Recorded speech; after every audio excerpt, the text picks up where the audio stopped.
Hello friends, welcome to the physics universe. Now today our topic is standard 12 chapter 1 1.6 Coulomb's law. Earlier we studied that the two like charges repel each other, unlike charges attract each other. But if repulsion takes place तो repulsion में actual में force कितना लगेगा अगर वो हमें find करना है, या फिर जो एट्रैक्शन में उस वो कितने फोर्स से अट्रैक्ट होगा अगर वो हमें फाइंड करना है तो कूलम भैया की हमें ज़रूरत पड़ेगी। तो कूलम ने अपने हिसाब से बिटवीन टू चार्जेस एक लॉ तैयार किया है। Clear.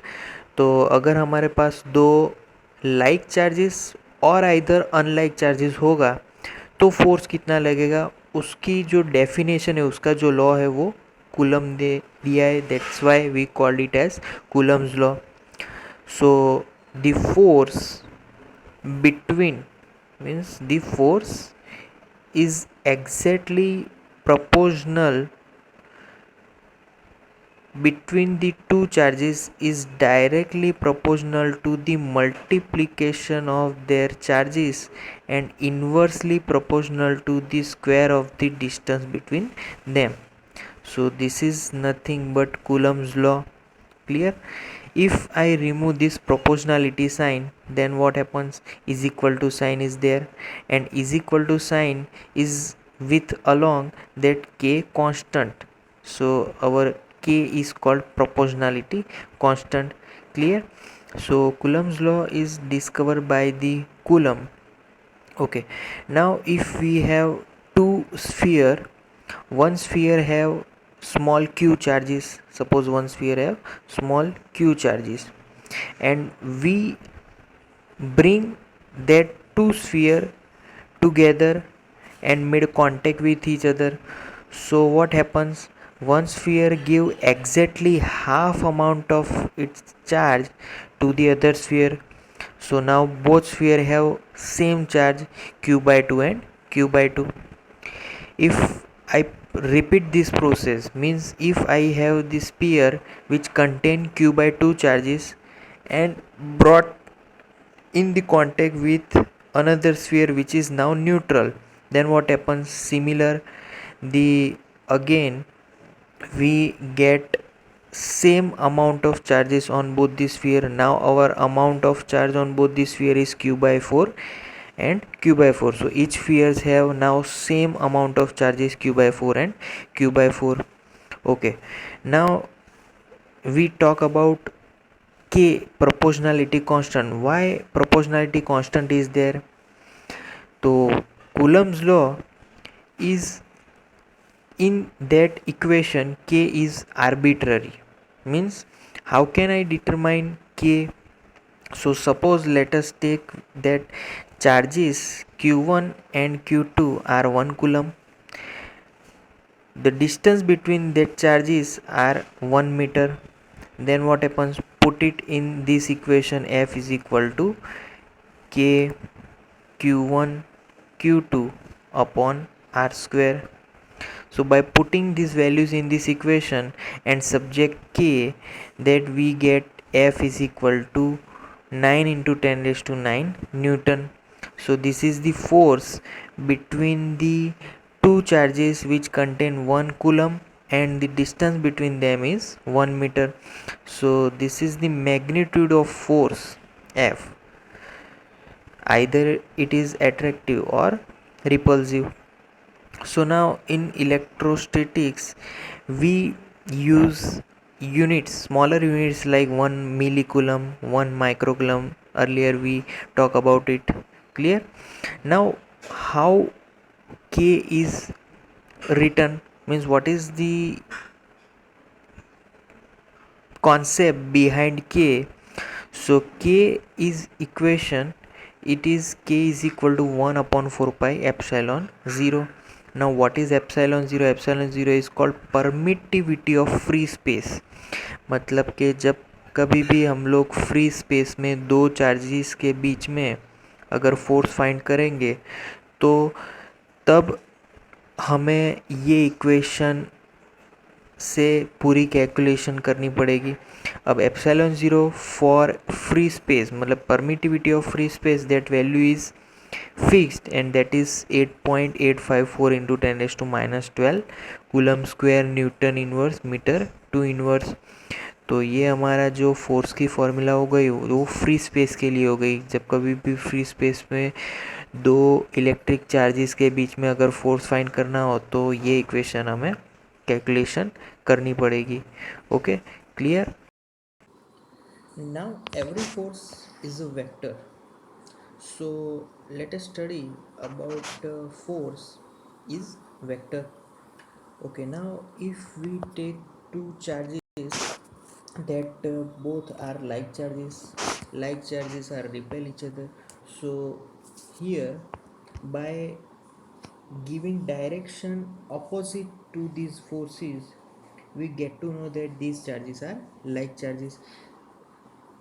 On q1 charge, force is leftward side, and on q2 charge, force is right hand side. Clear. Now distance between these charges is r21 is equal to vector r21 is equal to vector r2 minus vector r1. Where this distance come from? So here we take one reference point as o. So from o point to q1, that distance is vector r1, because r1 is displacement is vector quantity. That's why we denote it by vector. So o to q1, that distance is vector r1, and o to q2, that distance is vector r2. So by conclusion, that distance between q1 and q2 is vector r21 is equal to vector r2 minus vector r1, means subtraction of two displacement. Clear. So vector r21 is equal to r2 minus r1. Why r21? Here we don't have to write vector r12, because vector r12 is nothing but vector r1 minus r2. So when we use vector r21 and when we use vector r12, now we know that vector r21 means subtraction r2 minus r1. Here r21 means the force on 2 by 1, on 2 by 1. Vector r12 means force on 1 by 2. So r12 formula is vector r1 minus vector r2, exactly opposite to the r2 minus r1. So here we can write is equal to minus vector r21. So r12 is nothing but exactly opposite to the vector r21. So they are opposite to each other. This direction is depend on the direction of forces. If force is vector f12 means force on 1 by 2, then we have to write vector r12. And if force is vector f21 on 2 by 1, then we have to write vector r21. Okay, clear. Okay, now to study these forces, first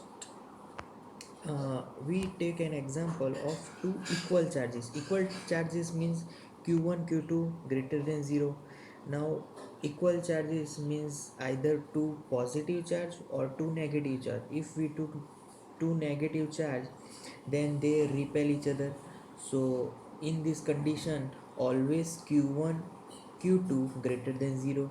If q1 is negative, q2 is also negative, negative becomes positive, then also q1 q2 greater than 0. Okay, now if we talk about force on 1 by 2, so this is charge q1. So q1 is in the effect of force by q2. So on q1, force is f1 2 on 1 by 2. Similarly, force on q2 due to q1, So we have to write vector F21 force on 2 by 1. They are exactly opposite to each other. Clear? Similarly, now if we have unlike charges means one is positive and one is always negative. If we multiply both charges, then it is always less than 0. So q1 into q2 is always less than 0 in unlike charges. Unlike charges are always attract each other. So q1 is towards q2 and q2 is towards q1. If q1 and q2 both are attracting, then force on q1 we denote it as vector f12. Force on 1 by 2. If we talk about q2, then force on 2 by 1. Okay, now these all are vector quantity, means we know that force is vector quantity. So if in this formula, if I have to write force in vector, so as well as I have to write vector quantity in right hand side, and these all are scalar quantity, but this is vector quantity. Clear? Okay, now so here how can we write vector quantity in the right hand side? So by using unit vector. Earlier we study about unit vector. What is unit vector? Unit vector have only its direction, but as well as its value is 1. So always unit vector have value 1, but it have direction. So if we talk about this force on 2 by 1, then we have to write unit vector as r21 hat. Now what is the formula of this unit vector r21 hat? Then formula is vector r21 upon scalar quantity r21. So always in numerator that is vector quantity r21, and in denominator r21. Clear? Okay, now if we talk about force on 1 by 2, then our unit vector will become r12 hat is equal to vector r12 upon scalar r12. So this is the way how it will become unit vector. We know that their value is always 1, so unit vectors are always same. r12 hat is equal to r21 hat. Clear? So now we can write force in the vector form, that f vector f21 is equal to, this is from k means k is equal to 1 upon 4 pi epsilon 0 q1 q2 upon r21 square.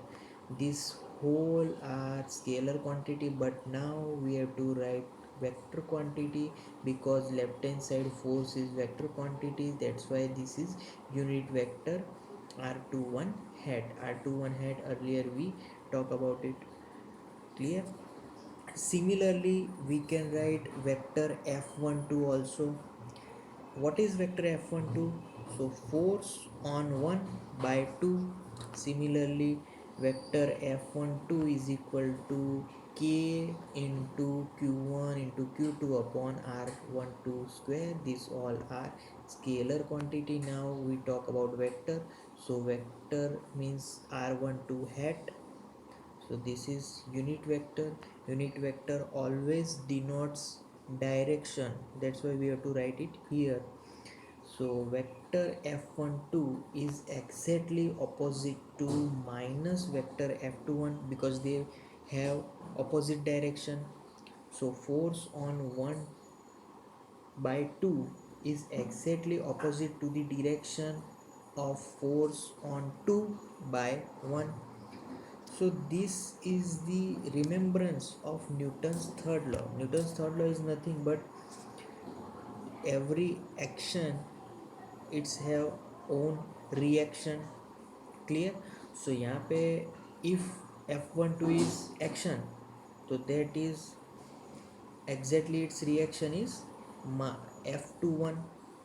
यहाँ पे अगर मैं minus F21 लिखूंगा तो it is F12 हो जाएगा. Clear? So F12 and F21 both are exactly opposite direction to each other, but they have same value, but only directions are opposite. Clear? Thank you.